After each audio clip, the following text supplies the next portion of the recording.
Hello friends, स्वागत है आपके अपने यूट्यूब चैनल सनी सर के एक और आज का चौथा वीडियो में। यकीन आप कीजिए, रात के 8 बज रहे हैं, अभी तक खाना नहीं खाए हैं। समझ रहे हैं, दिन भर आप ही लोगों की सेवा में हम लगे हुए हैं। तो आप लोगों से एक छोटा सा रिक्वेस्ट है भाई कि इस वीडियो को जो है, जितने भी हम आज वीडियो बनाए हैं उनको शेयर करना, यानी कि अपने दोस्तों के साथ शेयर कीजिए, जिससे ज़्यादा से ज़्यादा जो है लोगों की हेल्प हो जाएगी। यही मेरा रिक्वेस्ट है कि सिर्फ आप शेयर कीजिए। अब आपका ये वीडियो बनाकर जो है हम जाएंगे रात को 10-11 बजे जो है खाना खाएंगे। फिर जो है आप लोगों के लिए आपदा प्रबंधन का वीडियो जो है सुबह के लिए तैयार करना है, तो आप इसको शेयर जरूर करें। इससे पहले जो है हमने हिस्ट्री, इकोनॉमिक्स और पॉलिटिकल साइंस के important short and long questions का वीडियो जो है प्रोवाइड कर दिया है। नहीं देखे हैं तो इस वीडियो में तीनों वीडियो का लिंक है, जाकर वो वीडियो जरूर देखें, क्योंकि कल के एग्जाम में अगर तहलका मचाना है तो आज का ये वीडियो सभी देखना होगा।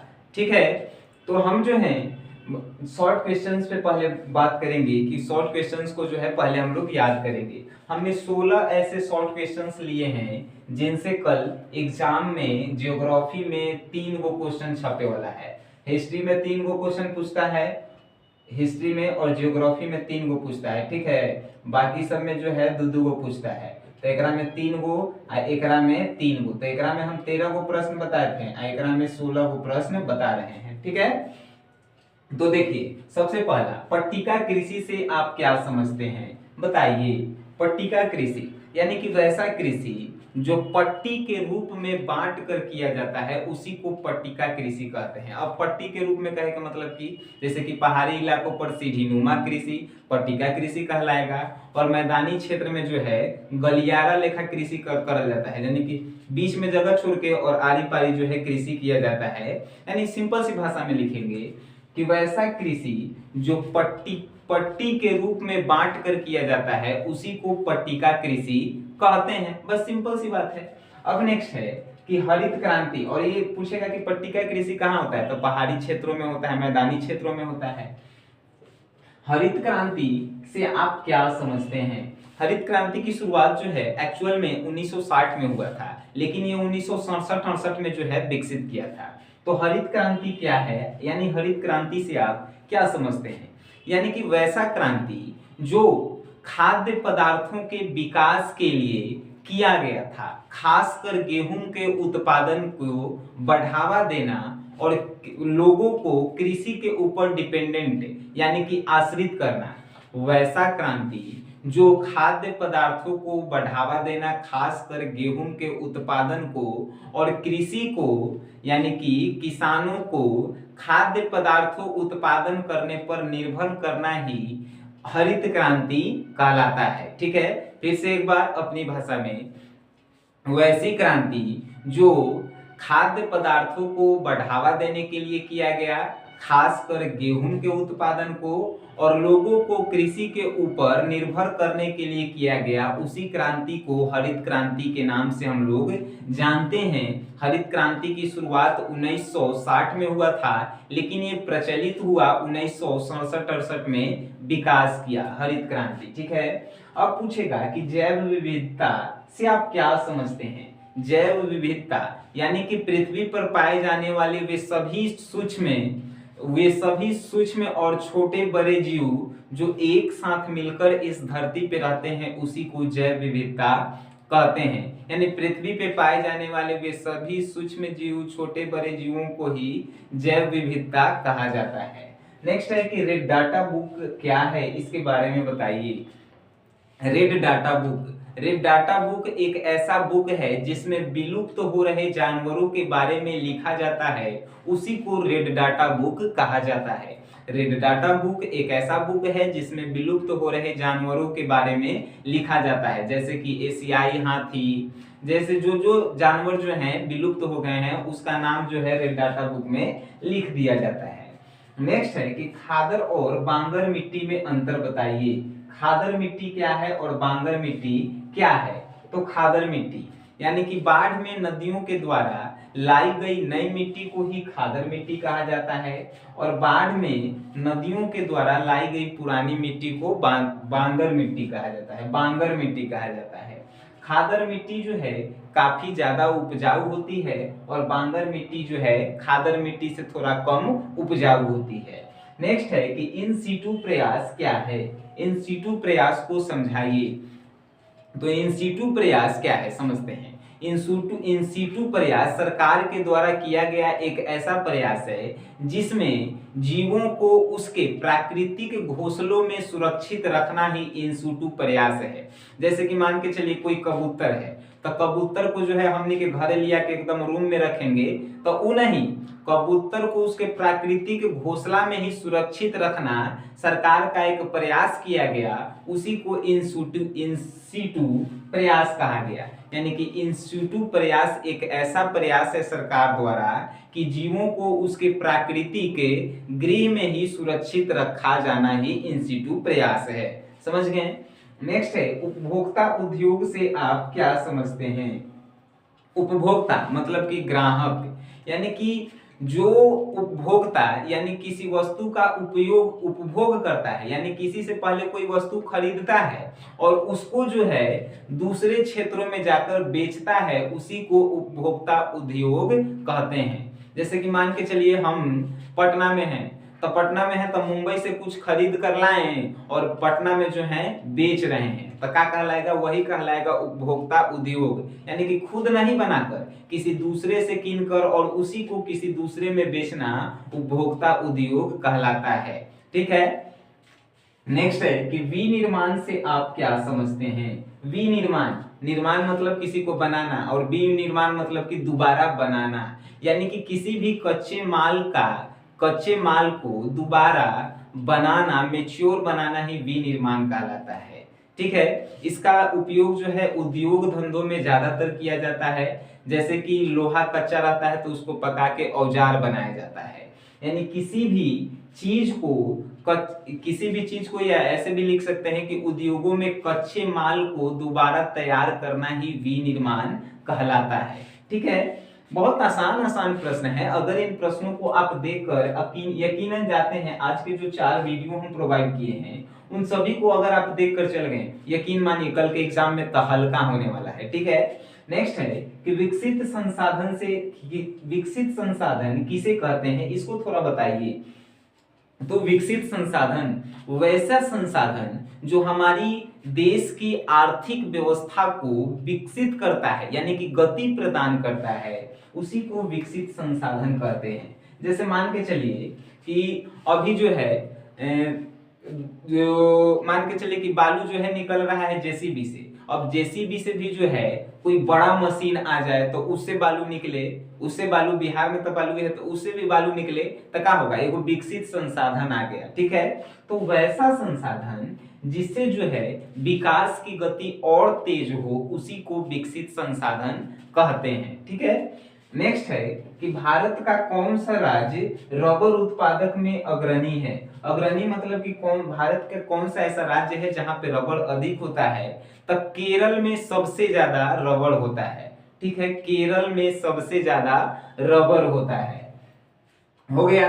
अब नेक्स्ट है कि बिहार में नहरों के विकास से संबंधित समस्याओं का वर्णन करें। यानी कि बिहार में नहरों के विकास से संबंधित समस्याएं क्या है, यानी बिहार में नहर का विकास क्यों नहीं हो रहा है। तो बिहार में नहर का विकास इसलिए नहीं हो रहा है क्योंकि बिहार में जो है कृषि के लिए जो है भूमि तो लोग उपयोग कर रहे हैं किसान, लेकिन नहर बनाने के लिए भूमि नहीं दे पा रहे हैं। ठीक है। तो बिहार में नहरों के विकास से संबंधित समस्याओं के बारे में पहला कहा जाए तो कृषि के कारण, दूसरा जो है जल विद्युत उत्पादन के कारण, तीसरा जो है भूमि के कारण, ये भी जो है हो सकता है। ठीक है। तो इन सभी को आप लिख के आएंगे। लिखने का तरीका जो है हम पहले ही बता दिए हैं कि कैसे क्वेश्चंस का आंसर लिखना है। जैसे कि मान के चलिए पूछा कि बिहार में नहरों के विकास से संबंधित समस्याओं को लिखिए, तो पहले क्या लिखेंगे कि बिहार में बिहार में नहरों के विकास से संबंधित निम्नलिखित समस्या है। 1 नंबर में देके लिखेंगे कृषि की समस्या, 2 नंबर में देके लिखेंगे कि भूमि की समस्या, 3 नंबर में लिखेंगे कि जल विद्युत की समस्या है कि नहीं। तो ऐसे लिखेंगे तो नंबर नहीं करता है। नेक्स्ट है कि समोच्च रेखा से आप क्या समझते हैं, बताइए। समोच्च रेखा यानी समुद्र की समान ऊंचाई पर स्थित एक ऐसा रेखा, समुद्र की समान ऊंचाई पर स्थित एक ऐसा काल्पनिक रेखा जो दो बिंदुओं को मिलाती हुई प्रतीत होती है, उसी को समोच्च रेखा कहते हैं। समुद्र की ऊंचाई के समान स्थित ऐसी काल्पनिक रेखा जो दो बिंदुओं को मिलाती हुई प्रतीत होती है, उसी को समोच्च रेखा कहते हैं। ठीक है। अब वायु परिवहन के प्रमुख विशेषता बताइए। वायु मतलब कि जो ऊपर ऊपर चलता है परिवहन, उसी के जो है विशेषता बताना है। नहीं बता सकते हैं विशेषता। वायु परिवहन से जो है समय की बचत होती है। वायु परिवहन जो है आम आदमी के लिए नहीं है। अब हमने के जहाज पर चढ़ेंगे तो खाएंगे क्या चीज। वायु परिवहन जो है क्या है, तो आम आदमी के लिए नहीं है। वायु परिवहन जो है तीव्र गति यानी बहुत तेज चलता है। वायु परिवहन के लिए किसी भी रास्ता की जरूरत नहीं होती, यानी रोड बनाने की आवश्यकता नहीं होती है। 3 को लिख दिए, 3 को हो गया आंसर। नदी घाटी परियोजना के मुख्य उद्देश्यों को लिखें।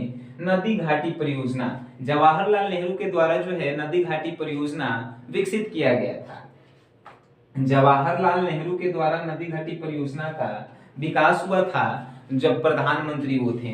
तो आखिर इस परियोजना का मुख्य उद्देश्य क्या था, तो इसका मुख्य उद्देश्य था कृषि को बढ़ाना। इसका मुख्य उद्देश्य था पहला कृषि को बढ़ाना, दूसरा जो है कि जल विद्युत को बढ़ावा देना यानी कि जल से बिजली बनाना, इसको बढ़ाना, लोगों में रोजगार देना। यही जो है नदी घाटी परियोजना की मुख्य उद्देश्य थी। ये समझ गए। अब मुंबई को सूती वस्त्रों की महानगरी क्यों कहा जाता है, यानी मुंबई को जो है सूती वस्त्र का महानगर क्यों कहा जाता है। तो मुंबई को सूती वस्त्रों का महानगर इसलिए कहा जाता है क्योंकि मुंबई में बहुत सारे बंदरगाह हैं, जिसके माध्यम से वहां पे ऐसी ऐसी तकनीकें आ जाती हैं, वैसे वैसे तकनीकें यानी कि बहुत बड़े बड़े तकनीक आ जाती है, और कपास की आयात में कोई कमी नहीं रहती है। यानी कपास शहरों से जो है विदेशों से उसके यहाँ मुंबई में पहुंच जाता है, और मशीन भी पहुंच जाता है, जिसके कारण वहां पर सूती वस्त्र बहुत ज्यादा मात्रा में उत्पादन किया जाता है। इसीलिए मुंबई को सूती वस्त्रों की महानगरी कहा जाता है। यानी मुंबई को सूती वस्त्रों की महानगरी इसलिए कहा जाता है क्योंकि वहां पे बड़े बड़े बंदरगाह हैं, जिसके माध्यम से बहुत बहुत मात्रा में कपास का आयात होता है, और बहुत मात्रा में यानी भारी मात्रा में मशीनों की जो है मांग वहां पे होती है, और जल्दी मशीन पहुंच भी जाते हैं। इसके कारण उसे कपास के यानी कि सूती वस्त्र ज्यादा उत्पादन होता है। ठीक है। अब रहा लॉन्ग क्वेश्चन की बात। तो लॉन्ग हमने 6 ऐसे प्रश्न लिए हैं जिनमें से कोई एक प्रश्न आपके बोर्ड में कल छपने वाले हैं। पहला, भारत में लौह अयस्क के वितरण पर प्रकाश डालें।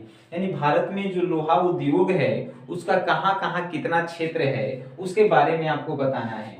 नेक्स्ट है कि बिहार की कृषि समस्याओं पर विस्तार से प्रकाश डालें। यानी बिहार की कृषि समस्या क्या है, किसानों को क्या क्या समस्याएं होती है उसके बारे में आपको लिखना है। और तीसरा है कि भारत में कितनी तरह की सड़कें हैं, यानी कितनी, 1 लाइन सड़क है, 2 लाइन सड़क है, 3 लाइन सड़क है, 4 लाइन सड़क है, स्टेट हाईवे भी है, नेशनल हाईवे भी है। तो जितना आपको मन करे इसमें आप लिख के आ जाइएगा। ठीक है। अब चौथा है खनिजों के संरक्षण के उपाय बताएं। यानी खनिजों को जो है कैसे हम लोग बचा के रख सकते हैं, इसका आपको उपाय बताना है। खनिज किसे कहते हैं, अब खान से जो निकालेगा उसी को खनिज कहते हैं, जैसे कि कोयला, पेट्रोल, ये सब क्या है यार। नेक्स्ट है 5वां नंबर, जल संरक्षण के से आप क्या समझते हैं। यानी कि जल को बचाने के लिए आप क्या समझते हैं, इसके बाद जल को कैसे बचा सकते हैं इसके बारे में लिखना है। छठा मोस्ट इंपोर्टेंट, ये प्रश्न आपसे नहीं पूछा तो पहले नाम बदल दीजिएगा। प्रश्न पूछेगा कि भारत का एक मानचित्र बनाइए और उसमें निम्नलिखित को दर्शाइए। तो अगर आपको भारत के मानचित्र बनाने आता है तो भाई 5 क्वेश्चन नहीं पढ़ के जाइएगा, भारत के मानचित्र आपको बनाने आता है तो कल के एग्जाम में ज्योग्राफी में 5 नंबर आपका हो जाएगा। मानचित्र बनाइए और उस पे याद कर लीजिए कि कौन सा स्टेट कहाँ है। बस आपका 5 नंबर फिक्स हो गया। ठीक है, तो हम अब आशा नहीं पूरा विश्वास करते हैं कि आपके एसएसटी को जो है हम लगभग पूर्ण करा दिए हैं। कल जो है सुबह में 6 या 7 बजे जो है अपलोड किया जाएगा क्या चीज का, तो आपदा प्रबंधन का वीडियो, वो भी जो है झकास वीडियो आने वाला है। तो इन सभी को जो है आप तैयार करके रखेंगे। कल सुबह में हम फिर आने वाले हैं, कल सुबह में आने ही वाले हैं 6 या 7 बजे। हो सकता है तो हम लाइव भी आए, आप कमेंट करके जरूर बताइएगा कि अगर लाइव आने का मन करे तो हम लाइव भी आ सकते हैं। ठीक है, कमेंट पे आपका जो है हम लोग डिपेंडेंट हैं। सो गाइस, वीडियो देखे हैं तो वीडियो को शेयर कीजिए। मेहनत बहुत ज्यादा लग रहा है, सवेरे से समझिए कि आप ही के चक्कर में है। आज ना ही क्लास 12th वालों के लिए हम वीडियो बना पाए और ना ही जो है कंपटीशन वालों के लिए। सो गाइस, वीडियो देखने के लिए धन्यवाद।